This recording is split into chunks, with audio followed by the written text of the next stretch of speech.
Cars, the muse for America's greatest songs, from the complete works of Bruce Springsteen to Tim McGraw's Ode to the American Truck.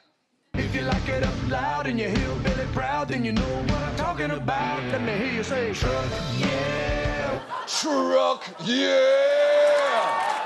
That song is untrucking believable. I mean, sure, it doesn't really make sense that they're just driving around in an empty lot, but it looks like they're having fun, so who gives a flying truck? But America's auto obsession isn't just a hobby. 86% of American workers get to work by automobile, and the remaining 14% presumably commute by public transportation, walking, or in the case of that one weird guy in your office named Nathaniel, penny farthing bicycle. Get down from there, stop it. And if you don't have a car, holding down a job can be a tremendous challenge. Just watch one woman describe her daily commute via public transportation. I normally still get the kids out on their bus on time. It's just a matter of not whether I'll make my bus. This is the first bus, and then I take 2 trains and another bus. Normally it takes me roughly an hour and a half to 2 hours on an average day. If I were to drive to work, it takes me maybe 10 or 15 minutes. So her commute would be 10 minutes with a car, but without one, she is literally the length of the movie The Imitation Game away from her job, which is to say 2 wasted hours that feel like forever. But cars are obviously expensive, which is why many people have to take out loans to buy them, some from places like this. Everyone is approved at Buyers Auto Sales, regardless of your credit. Even if this is my trade-in? Approved. Even if I'm self-employed? Approved. Even if we have 2 repossessions, a foreclosure, and a bankruptcy? Everyone is approved. Okay, listen, I do not mean to be judgy here, but don't approve the clown. He's a clown. Genetically speaking, he is programmed for murder.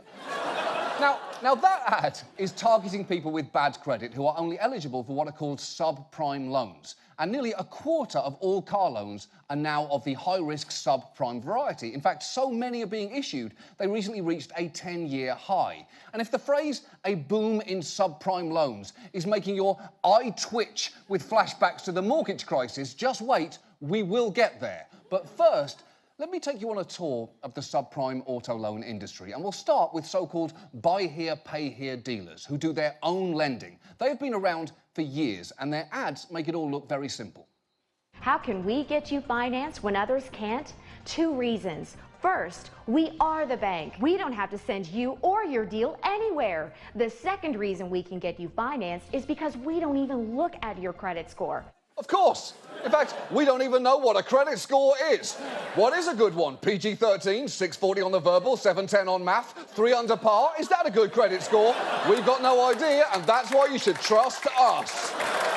And look, theoretically, it is a good thing that car dealers lend money to people who can't get financing elsewhere. But in practice, these dealerships can trap people with few options into paying vastly more than a car is worth. It's just one of the many ways in which, when you are poor, everything can be more expensive. The average interest rate at a buy here, pay here lot is 19%, with some paying up to 29%. And that interest is on top of markups and add-ons that can inflate the price of the car. So just look at Arlene Jones. She went into a Chicago dealership trusting that they would help her.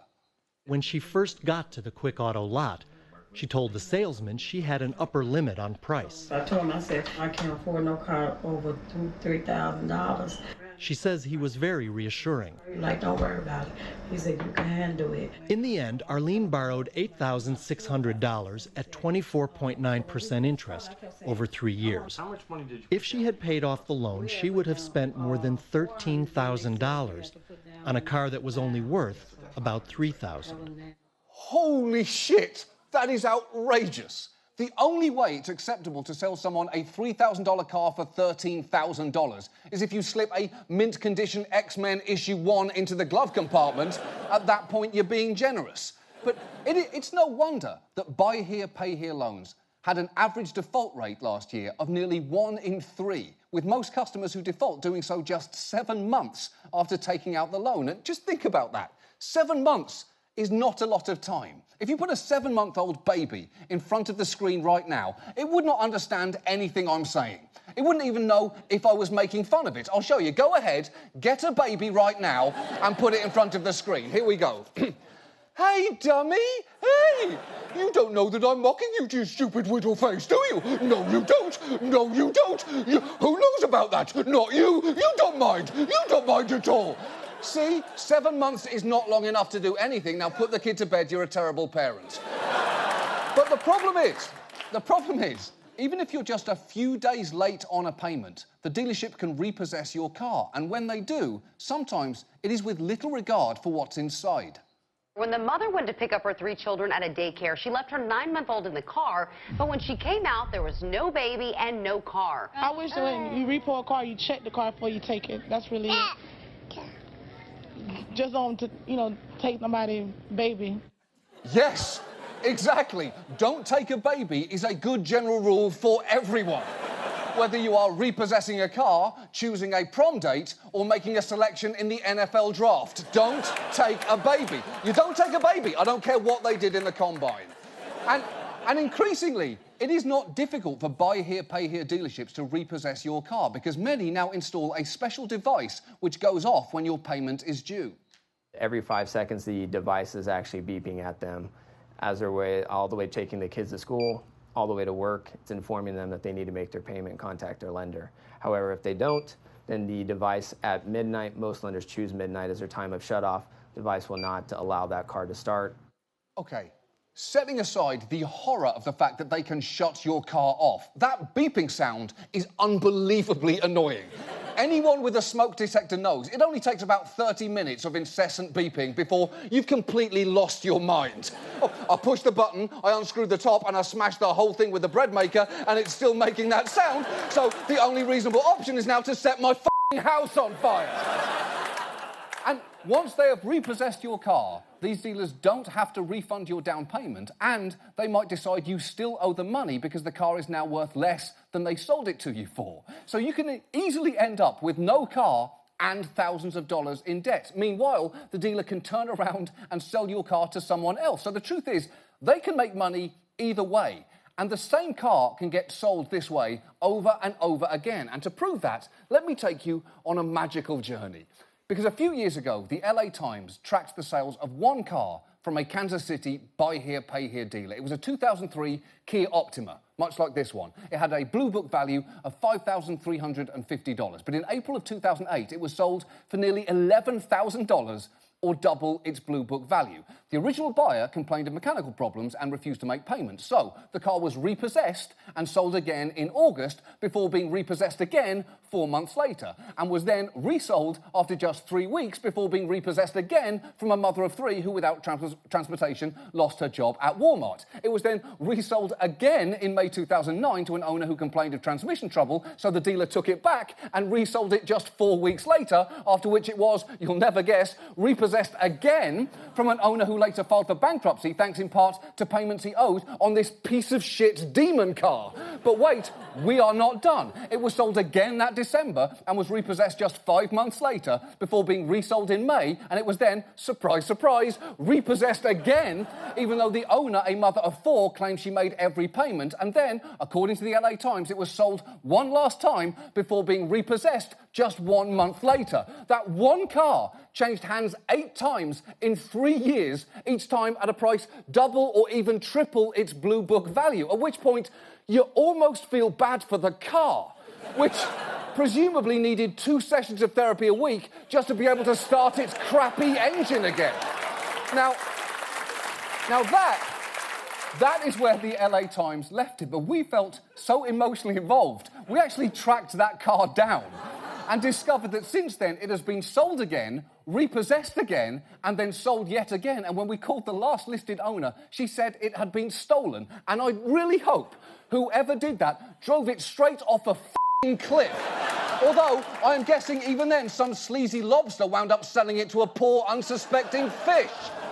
Now, after seeing that, you may be glad to hear that buy here, pay here lending has lost market share in recent years. Unfortunately, That is only because it seems everyone is getting into subprime auto lending now. There is a surprising amount of competition to give car loans to people with poor credit. So much so, people who've recently declared bankruptcy are being actively targeted through the mail. Just listen to one bankruptcy lawyer describe what he's seen. These are all car loan solicitations, high-interest car loan solicitations sent to my bankrupt clients, people who have already filed bankruptcy. Here's one that looks like a check, and it's made out to $21,000. I guess it's going to be a used car, with a signature and everything, sent to one of my clients. Here's one that looks like some kind of an official certificate. They encourage you to apply for a car loan, even if you suffered bankruptcy, car repossession, foreclosure, or all of the above. That is a slightly weird tone of voice to use there. He sounds almost excited about a bankruptcy, a car repossession, and a foreclosure. He's like a doctor saying, wow, you have herpes, HPV, and gonorrhea. Most people only get one. You've got the hat trick. And this feeding frenzy over subprime customers now includes big lenders like Santander and GM Financial. They have both expanded their subprime auto financing, and there are newer players like Scopus and Exeter who specialise in subprime lending. And you might be wondering, why the is everyone in such a hurry to lend money to people with bad credit? I mean, sure, in the mortgage crisis, they were doing that so that they could bundle those high-interest loans together and sell them on Wall Street. But there is absolutely no way that that is happening. That is happening again. That is exactly what is happening right now. And people have actually been worried about this for a while now. Is there a new bubble that's about to burst in the auto sector? Does this concern you at all, though, that it could possibly become a repeat of the home loan boom? Do you see similarities between the housing crisis and what's going on now with used car loans? Is there concern now that there's going to be another subprime crisis, except it's not going to be mortgages, it's going to be car loans? Yes, there is concern that this could be the subprime mortgage crisis, but with cars. And normally, if you add the phrase, but with cars, to any historical event, it sounds a lot more fun, like the assassination of Abraham Lincoln, but with cars. Sadly, this is the exception to that rule. Now, before you panic, experts say there are important differences here. Subprime auto loans are a much smaller part of the overall economy than subprime mortgages were. So even if they do go bust, this wouldn't necessarily be The Big Short all over again, so much as the direct-to-video version with Brad Garrett instead of Brad Pitt, and instead of Ryan Gosling, an actual Gosling named Ryan.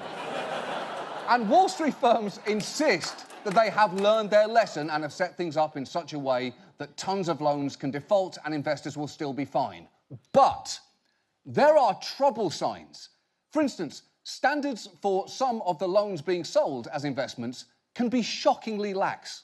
We've seen deals come to market with very low FICO scores and in some cases no credit scores at all for the loans, which is amazing. So some people joke, you really just need a pulse right now to get a, subprime auto loan. So. That's a good joke. Solid setup, hard punchline, potentially devastating effect on the American economy. Top shelf comedy there. It's the rule of three is what it is. And behind closed doors, some in the lending industry openly acknowledge conditions are deteriorating. In fact, when we sent hidden cameras to a debt buyers conference in Vegas a few months ago, we stumbled on Ken Shilson, the head of the National Alliance of Buy Here, Pay Here dealers. He sees trouble brewing because he thinks, in attempting to keep pace with the big players who've entered the subprime industry, his own dealers have been forced to issue longer-term loans with less money down at higher cost to clients who are therefore at greater risk of default. And these broader lending trends are clearly terrible news for borrowers, but to hear him tell it, it's a great opportunity for those who buy bad debts and collect on them. These people have negative equity all the way through, and they're not going to be able to hold their life together for 7 years. You know the customer. You know how to collect. You got the legal expertise. What's holding you back? Wow. That is both inspirational and profoundly upsetting. It's like if the song I Believe I Can Fly merged with the rest of R. Kelly's life.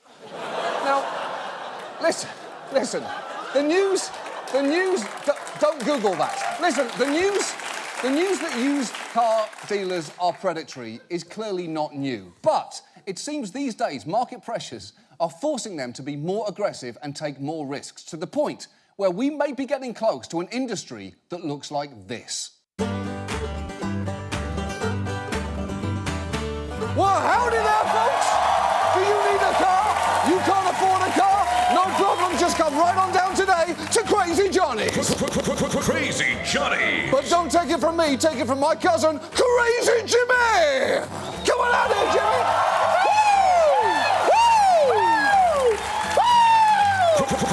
Crazy Johnny! Oh, Crazy Johnny! I love the smell of deals in the morning. I got a question for the people at home. Do you have bad credit? We don't care. Have you filed for bankruptcy? We don't care. Is your credit so bad that giving you a high-interest loan will basically trap you under a mountain of debt for which there's no reasonable hope of escape?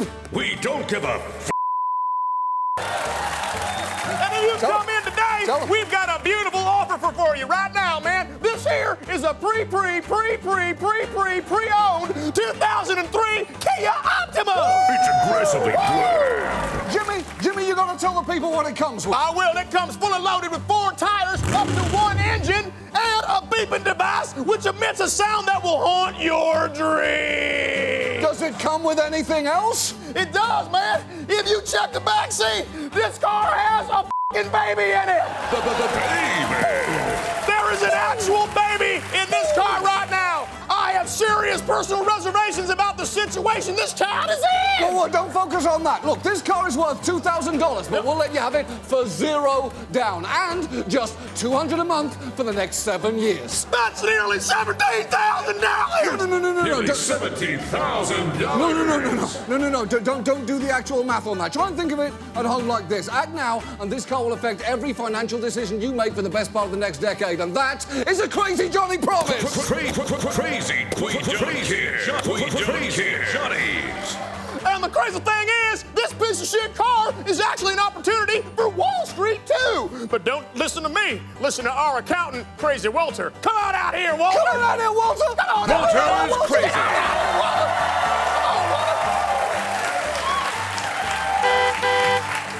Well, it's true. If you set aside the human misery this loan has the potential to cause, as part of an over-collateralized security, this can be sold as a high-yield investment. Damn, Walter! That has disturbing echoes of the mortgage crisis. Walter's crazy. The point is, it is so easy for us to get you in this car. Why, it is almost criminal. It truly feels like it should be a criminal activity. And yet somehow it isn't. That's our show. Thank you so much for joining us.